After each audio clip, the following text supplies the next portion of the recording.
It's Christmas past. We're going to make essentially a Victorian Christmas dinner. Queen Victoria and Prince Albert are sort of attributed as being the people who invented Christmas. He was the one who brought the tree inside. That's a famous story. And a lot of the stuff that we do now, the cards and all those things, are kind of recent. They're Victorian. Don't forget, Victorian is this huge arc. She came to the throne in 37, and she died 14 years before World War I. That's amazing.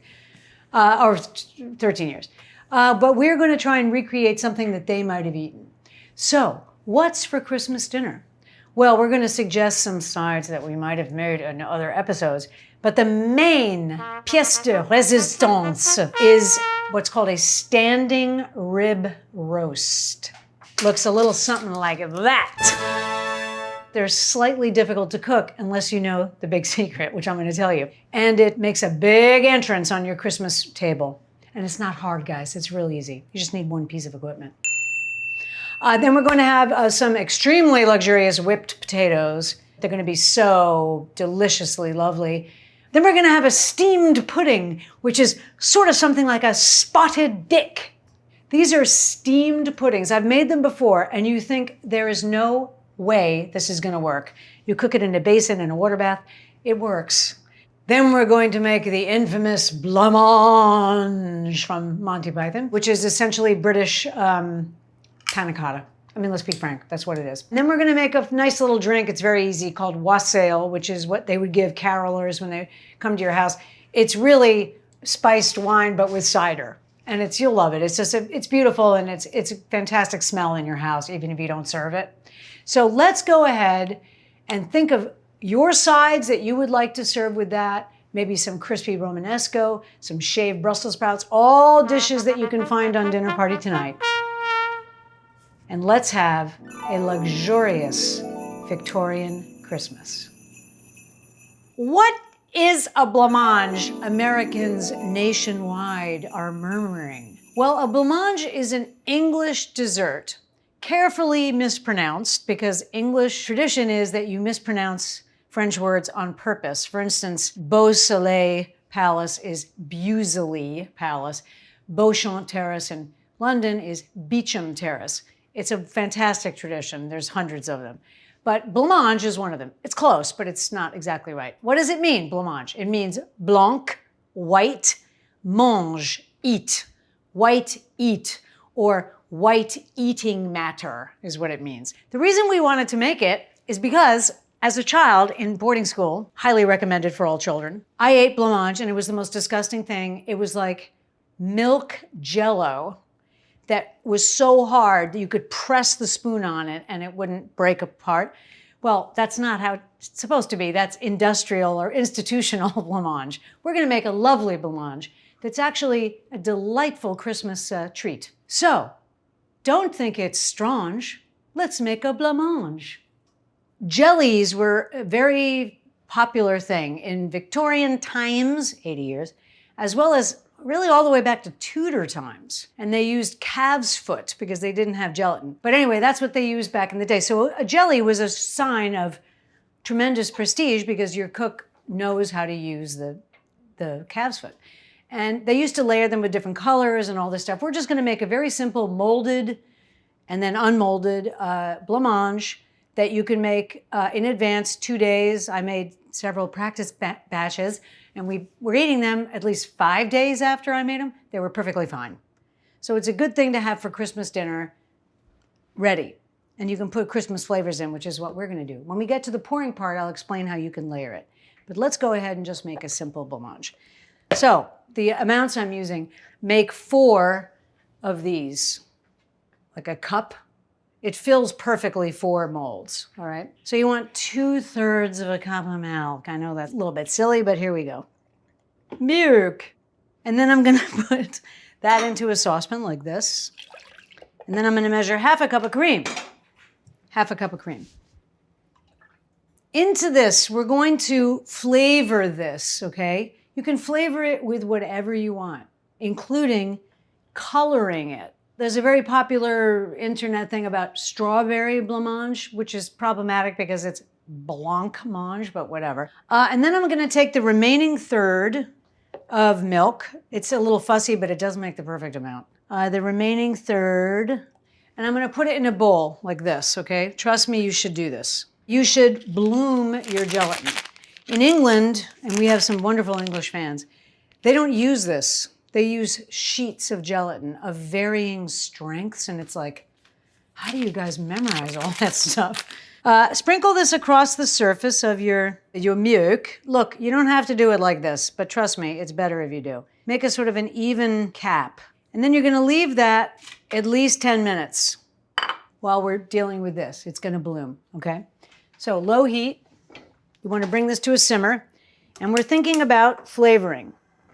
The flavoring I would recommend is cardamom. These, curiously, are cardamom seeds without the pod. Interesting. Usually you crush the pod and throw it in whatever you're flavoring. But with these, you don't have to do that because it's already crushed. I'm gonna put like not a small amount of cardamom in there, okay? So this has to come to a simmer, and then we're gonna let it steep for a little bit. So these are my molds. I got these on Amazon. I typed in cute blancmange mold. Then they didn't have that, so I wrote cute jelly mold. Now, if I poured the blancmange into these molds, it would never come out. So what you're gonna do is spray your molds or oil your molds. Buy a can of Vegeline. We don't know what the propellant is, but it's okay. And then you're gonna take it outside or hold this outside your window and spray it like this because the spray goes everywhere. I'm also gonna put a little bit of vanilla seed in here, and most importantly, a little bit of almond. A lot of blancmange recipes call for almond milk. Don't bother making it like they tell you to. Just buy almond milk if you want it. Or do this. A little bit of almond extract, okay, and a little bit of vanilla seed. So you're already kind of Christmassy here with the cardamom and the almond. And this is when they would break out all their spices and everything. And don't forget, we've talked about this, that the key to the spice room was like the most guarded key in the house back in the day because they were the most precious things. That's why a lot of feasts were heavily spiced, not because the meat was rotten. I don't know why people think they ate rotten meat. They didn't eat rotten meat. They're human beings. They didn't eat rotten meat. But if you were rich, you spiced it up. Okay, that's simmering. I'm gonna turn this off.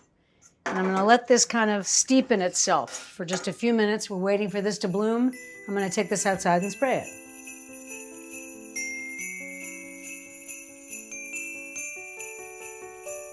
So this is our gelatin. You wanna stir this until it almost looks like cream. The more lumps you get out of it now, the more lumps will not be in your blancmange. So that's our horse's hooves. Then we're gonna turn this back on. I don't want it to simmer. I want it to be really low. I'm gonna add a half a cup of sugar. And I'm gonna basically melt the sugar, which should happen fairly quickly. This sugar is melted. I'm just gonna quickly strain this to get rid of the seeds, that's all. Add your gelatin. Okay, this is on low. Stir this around again. So you want to make sure you get all the gelatin because otherwise it won't set. Little bit of salt. So now I'm just stirring it to make sure that all the gelatin is melted. Now you want to prepare an ice bath. This is the cool part. It's already thickening. I can feel it, but I don't know if you can see it. The gelatin is melted. I'm gonna put it in this bowl. And then this is the hilarious part. I'm gonna put this bowl in an ice bath. And you're gonna think that's never gonna set. And it goes from this to having to be loosened very quickly. So don't despair. You're now going to whip a cup of cream. And in about that amount of time, this will harden up a little bit. This should be light and fluffy and yummy and pretty and nice. So here we go. I'm gonna pour this in here. Now, I forgot something, which is a traditional dinner party tonight thing. Into this cooling liquid, I'm gonna put a little bit of what is so irritatingly called pumpkin spice, okay? I'm gonna put about that amount, very, very little. Actually, that's plenty. I'm gonna whisk it. I forgot to do this, so I'm gonna do it now. Don't despair, it gets much lighter. This makes your blancmange very wintry and Christmassy. I'm gonna whip some cream, pretty easy stuff. Not the most attractive setup, but here we go. I was kicked out of 4 schools in England. The last one I went to, you were only allowed to wear your own clothes for 1 hour on Sunday. You want soft peaks, not brutally hard. That's soft peaks to me. So, oh, look what happened. It's never gonna gel. It's like Jell-O, okay? Put this in a nicer bowl or a bigger bowl. It looks disgusting, don't pay any attention to it. Okay, now, this got very thick, so we're gonna take a little bit of our whipped cream just to thin out the blancmange. And then I'm just gonna fold in the rest. Making blancmange, don't think it's strange. Qu'est-ce qu'arrivé? Je ne sais pas. So I'm trying not to knock out all the fun and air, but I'm not going, it's not a souffle, okay? Like you can mix it. What did the clock do when it was hungry? What? It went back 4 seconds. So fun. Beautiful. Flecked with spices, vanilla, yumminess. I'm just gonna give it a quick tasty poo.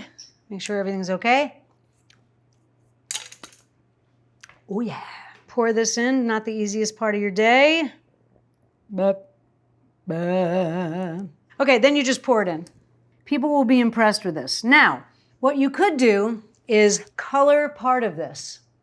Pour it in, and then put this other color on top, if you want to do that. This is just a great thing because you can make it in advance.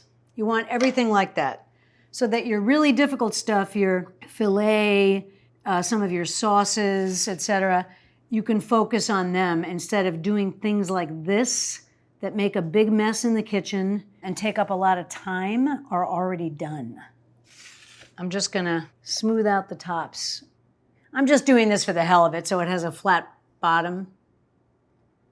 Cover with saran wrap on the surface of the blancmange, comme ça. Press it down until you feel the blancmange, because it can form a skin. 6 hours minimum, 12 hours preferred. Blancmange. Come on. Your blancmanges have been in the refrigerator overnight. We're now going to take them out of their molds. Will they release? No one knows. Let's see. If worse comes to worse, you can dip them in warm water, which we hopefully won't have to do. All right, so I'm just kind of going around the edge, trying not to mess up the design. Gently. Cross your fingers.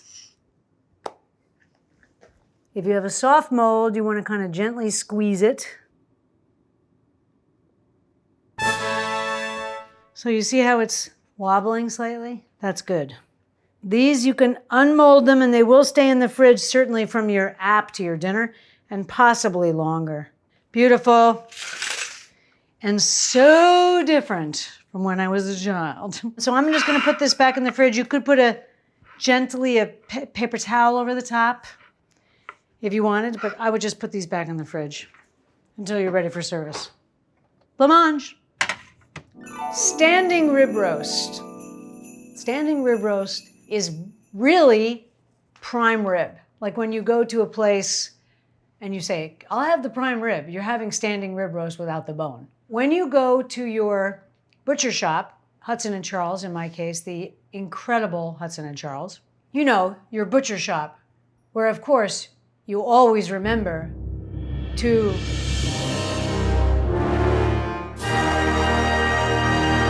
okay, so when you go to the butcher, you're gonna ask them to give you a 2-rib, unless you're feeding 20 people, standing rib roast, hinged which is when they take it off the bone and then tie it back so that when you serve it, it's so much easier. You're not cutting, it's much easier than doing it when it's cooked. So this is in fact separate from here, but they've tied it back on, okay, in incredible fashion. And they Frenched the bones. Now that's just an appearance thing. And you've left it overnight in your refrigerator uncovered. Oh yes, for it to dry. It's like you're aging it a little bit more in your house. This is a cloth that it was drying under, so I'm just gonna dab it again. And what we're gonna do is put a sort of a salt and flavoring crust on it. The truth is you could just put salt and pepper and you'd be absolutely fine, because there's only one thing you need to make a standing rib roast, and that is this. Basically, you put this into the thickest part, don't touch a bone. Get one that you can read without opening the door to the oven, like this. ThermoPro, best in the industry. And you cook this, I'm gonna tell you the temperatures until it says 125 for rare, 120 for very rare, 128, 130 for medium rare. If you cook this medium or well done, I can't help you. But anyways, all you gotta do is look at the number. I made 2 practices for you guys. It is flawless. Now we're gonna make a crusty yumminess to go all over it. Salt, lots of it. Pfeffer. The inimitable porcini powder from Spice House. I would go ahead and be pretty generous. And a little bit of Spanish paprika. Now this is sweet. I'd be careful with the hot in case you have people that don't like spicy food. This is an overlooked spice, man. It's an incredible spice, paprika. Oh, it's deliciously beautiful. It's also red. So when it crisps up, it goes kind of brown and amazing. So I'm just making sort of a salt and spice rub, like that. See that? Now, I'm not gonna use a lot of olive oil for sticking this because this has a lot of fat. And the fat is gonna go berserk in the oven. So I'm just gonna do that, okay? Just like that. And then I'm just gonna do this, like that, like that. Now, like I said, if you don't have anything in your house, just use salt and pepper. Now, the other thing I wanna tell you is this is a very expensive cut of meat. This is for Christmas, fancy guest only. You don't wanna, this is not something you buy for like steak. Okay, you're gonna put this on your rack, bone side down, and then you're gonna put a little more of this on there, okay? And kind of press it on. You're gonna heat your oven. Now I used convection. You don't have to use convection, okay? To 480 regular, 460 convection. You're gonna cook it at 460 convection until it's bubbling and crisping up, and then you turn it down to 350 and walk away. And you look at this thing every now and again, and if it smokes, you open it and put a little vermouth in the pan or something to get the smoke down. But that is a thing of beauty to me right there. Look at that. To be clear, you have to take this out of the refrigerator where it's been uncovered overnight at least 2 hours before you're gonna cook it, not 20 minutes. If it's cold as ice inside, you're gonna have a problem. Cold as ice, you're gonna have a problem. Now look at the 2 bones. I'm gonna pick the thickest part, right, of the roast. Looking at the side, I'm in between the 2 bones. And I'm gonna put this in to the center. It's telling me it's 60, which is very nice. It means it's at room temp. Well, almost. Okay, here we go.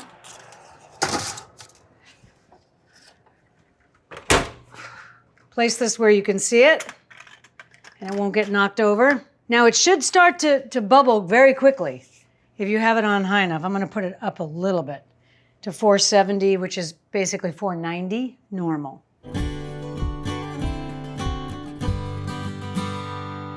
I turned it down to 320 convection, which is approximately 350 normal. It might smoke a little bit because there was a big fat cap on there, but we're gonna be okay. It's already starting to turn into a masterpiece. So I'm just gonna show you a very, very simple accompaniment for roast beef that I love. Horseradish sauce, I accidentally bought lactose-free sour cream, which is a little bit like cream cheese. It's quite thick. I'm gonna loosen it with a teeny little bit of mayonnaise. Basically, horseradish sauce is horseradish, sour cream,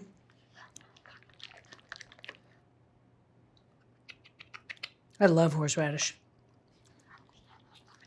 I'm gonna put a little bit of pepper and a tiny bit of salt. And I'm gonna taste it. I'm just gonna put a teeny bit of lemon juice in here. So be a dinner partier. If you don't like it, you can throw it out, you know, as my dad would say every time he gave me a present.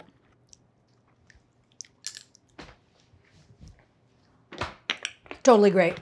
I mean, you're not supposed to slather it all over your beef, but it's a very nice accompaniment. And there you go. Put this in a nice container. You can do this days in advance. Serve this with a little spoon. Horseradish sauce. Mashed potatoes. Now, we've made a lot of beautiful Christmas dinner level potatoes in the past. For instance, fondant potatoes. Those are kind of 1970s though, but fondant potatoes. Duchess potatoes, very fancy. Scallop potatoes, or AKA potatoes au gratin. And little ball potatoes, potatoes Parisienne. So this is just really whipped mashed potatoes. It does not have egg. So unlike Duchess, you can't really do this in advance, but you can certainly have this on the stove ready to be rewarmed. You cannot refrigerate it. Turns into wallpaper paste. Another word to the wise, I know you're dinner partiers, you cannot put potatoes in the mixer, the blender. It really seems like you can because you can put cauliflower, you can put turnips, you know. If you put potatoes in a blender to make whipped potatoes, you will turn it into a bucket of paste because it slices the starch molecule and it turns it into a glutinous mass. You can't serve it. So we use a ricer. This is a ricer. So these are potatoes. You're putting them in the ricer and then pressing it through the ricer. Slightly easier when they're warm, but not impossible. These are room temperature. And it makes a beautiful, fine rice of potatoes. Potatoes, potatoes, potatoes, potatoes. Nobody knows from potatoes. Nobody knows from potatoes. Potatoes, potatoes, potatoes. Don't let your guests see you do this. I guess you're supposed to do that. That's why it has that. I didn't know that. Now, what do you add to this to make it really special? Butter. Now, Robuchon puts these through a something called a tammy, which is those circular sieves that you see in restaurants. Okay, now, look over there, guys. When you get really good mashed potatoes in a restaurant, this is what's in them. And we need a little bit more. Now, if I put this in the blender, it would instantly turn into wallpaper paste. I've added some salt. I'm going to taste it as we go.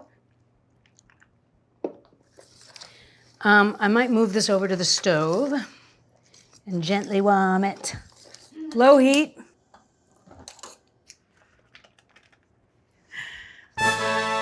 Okay, getting better. Getting better. Okay. You're looking for a consistency. The amount doesn't matter. It's the consistency, okay? I like that. Yeah, that looks good to me. Okay, now we added some stuff, so I'm just gonna make sure it's got enough seasoning. Need salt. All right, this is done. I'm just gonna let this sort of gently heat, and then it can stay here until your dinner. Off heat. Because you can't refrigerate it. It'll get weird. You just have to trust me. But these are beautiful. And many people love these. And you put them in a nice container with a little chopped parsley on top or chopped chives or something, and you got it made. Mashed potatoes. Come on. We're going to make a steamed pudding. There are numerous kinds of steamed pudding, the most famous one being essentially Christmas pudding, which is not what we're making today. Come here, little man. My little blind old man. I hope he still feels love and affection too much. The black ball, that's a steamed pudding. Plum pudding, which is that. Fig pudding, which is that. Perhaps a famous one you may not know is steamed is sticky toffee pudding. Anyways, we're going to make just a regular old steamed pudding, which we could stud with raisins or currants or dried fruit or whatever if we wanted to make a spotted dick. But we're just going to make a beautiful golden syrup pudding. Golden syrup is not the same as maple syrup. You have to buy it at an English store. Nowadays, you can get it at Christie's. Under no circumstances should you buy this in the can. The can is the most inconvenient thing that has ever been made. You pop this thing, you're trying to pour this into the measuring thing. It's going in the lip around where the flip top goes. It's just a disaster. Buy the squeeze bottle. Thank you, Lyles. Let's make this. So first of all, we're going to take a basin. We're going to grease this. Grease it with some butter. Do you know what you're doing? Grease it with some butter. It's fine. I've greased my bowl. I'm going to squirt into the bottom around half a cup of Lyle's squeezy syrup. I'm eyeballing it. You hold this next to what you're doing.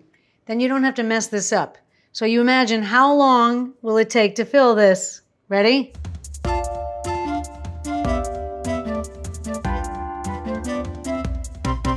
Frankly, that's enough, even if it didn't fill the half a cup.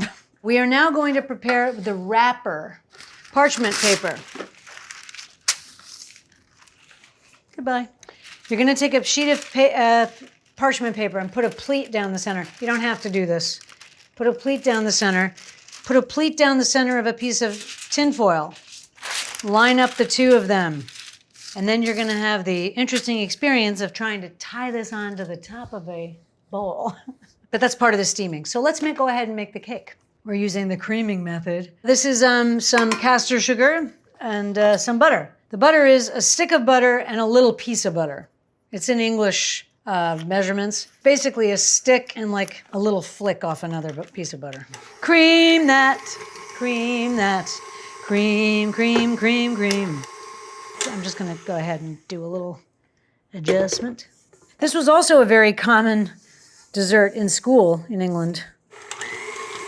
All right, add eggs one at a time until fully incorporated.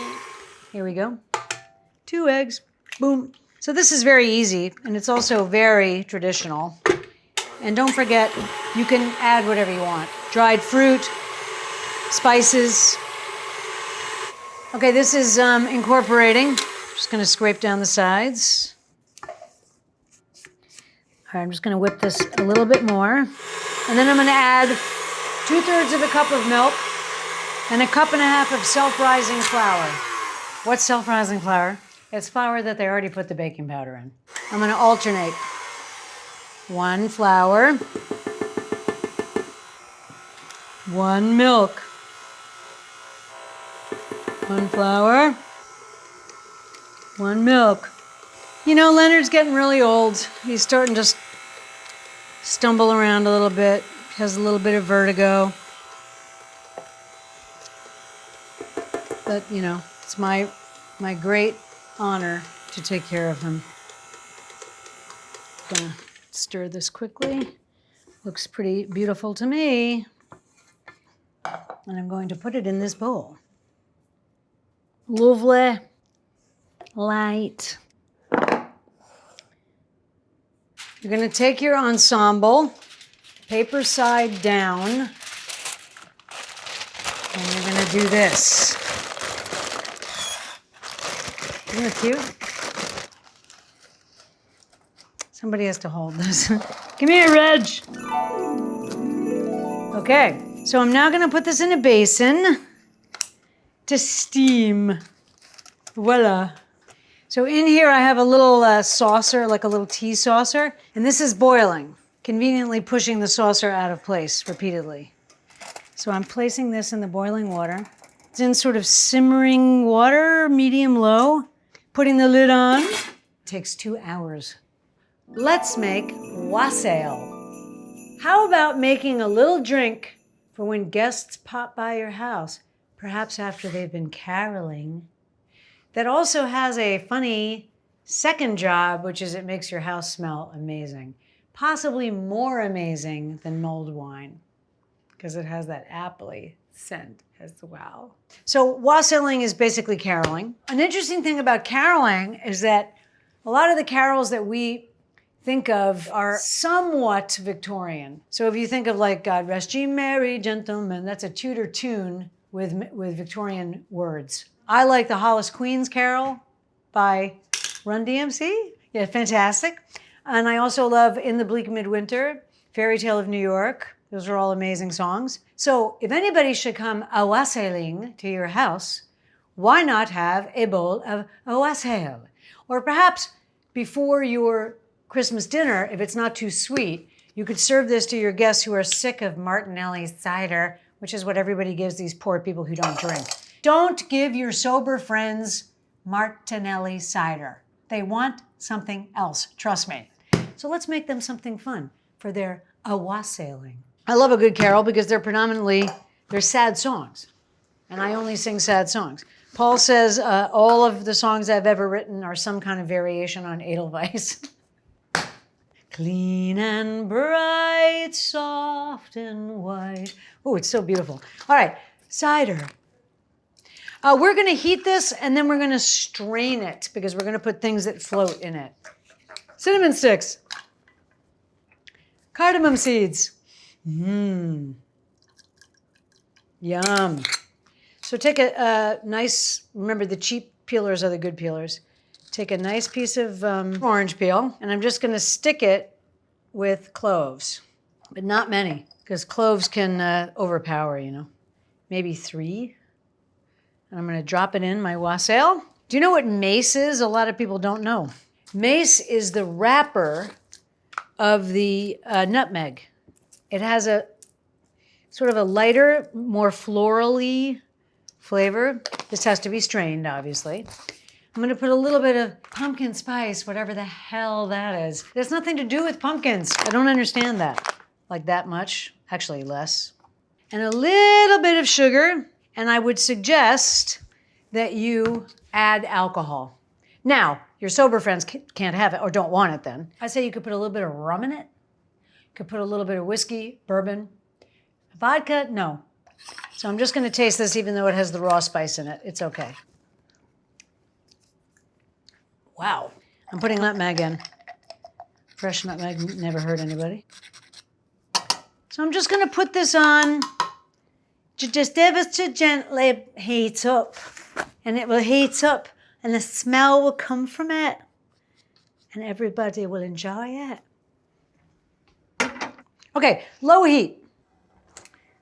And it looks ugly, but don't forget we're straining it. And you can serve it with a submerged slice of orange. You can really do your own taste, you know?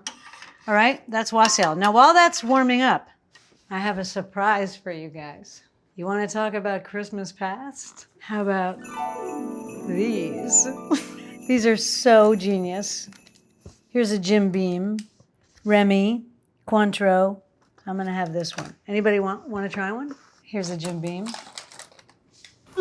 So these, if you were born in the 60s or 50s, these were very, very, very popular. So you're supposed to pop it in your mouth all at once, like this.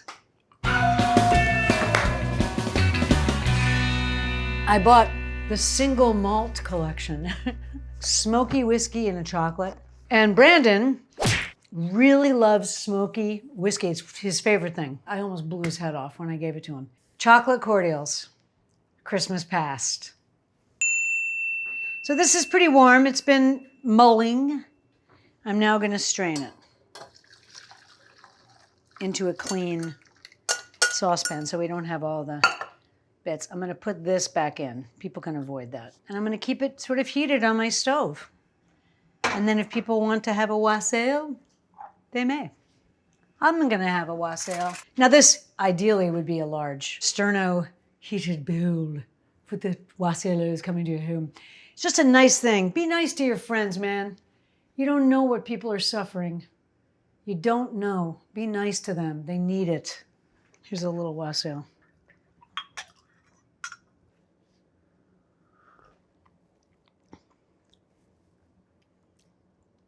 I'm gonna make this all the time. Wassail, the opposite of a fail. Here we go. Out we go. Put that right there. I can tell that's perfectly cooked by the way the thermometer came out. And now I'm going to tent this. It needs to relax and redistribute its juices.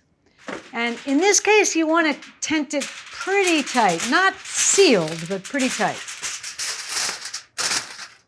There you go. Leave that for at least 20 minutes. And then I'll show you how gorgeous it is. So this is tied, as you know, because you saw it. So we're just going to flip it over gently and cut the strings. And then just as gently, we're going to unwrap these strings. They're beautifully tied by my friend at Hudson and Charles. It's breaking the crust. Here we go. So you want to get rid of the strings. Never serve it with the strings, guys, okay? It's not nice. Look at this. See that? So now all I have to do is flip this over. Here we go. So it's a beautiful medium rare. Look at that. And basically it's not attached. So all you got to do is this and it goes right on your plate. Okay? Let's take it to the stage.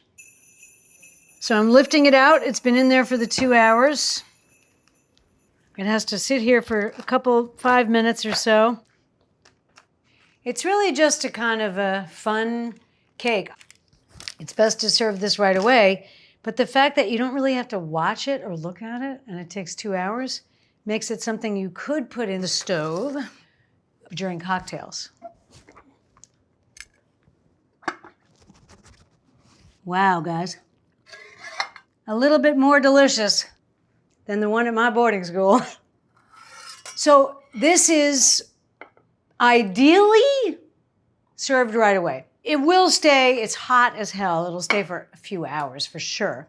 I would serve this, I mean, it's already an insulin bomb, but I would serve it with custard, creme anglaise, ice cream, some Amareno cherries dripped around, if you're not using them on the blancmange. Steamed pudding, it's not like a cake. You have to try it to see. It's kind of like a steamed pudding. Merry Christmas! Today we made a 2-rib standing rib roast without any fear. All you need is a ThermoPro thermometer. We're going to serve that with some horseradish sauce. Then we had mashed whipped potatoes. We didn't put it through a tammy 4 times, but it's still pretty good. Then we had 2 beautiful traditional desserts. A steamed pudding, a lot better than the one in boarding school. And we also had Blancmange, rescued from the pit of grimness by a modern take on lovely light blancmange. Then we made Wassail, a warming, life-affirming cider drink with all the spices of the Orient, to which you could add a little booze if you were of that bent. Christmas past, couldn't be better. The only thing better is Christmas present. We 3 kings of Orient are tried to smoke a big fat cigar. It was loaded and exploded. Silent night. You remember when that was the funniest joke you ever knew in your life? We want to say thank you guys so much for coming to Dinner Party Tonight, Christmas Past.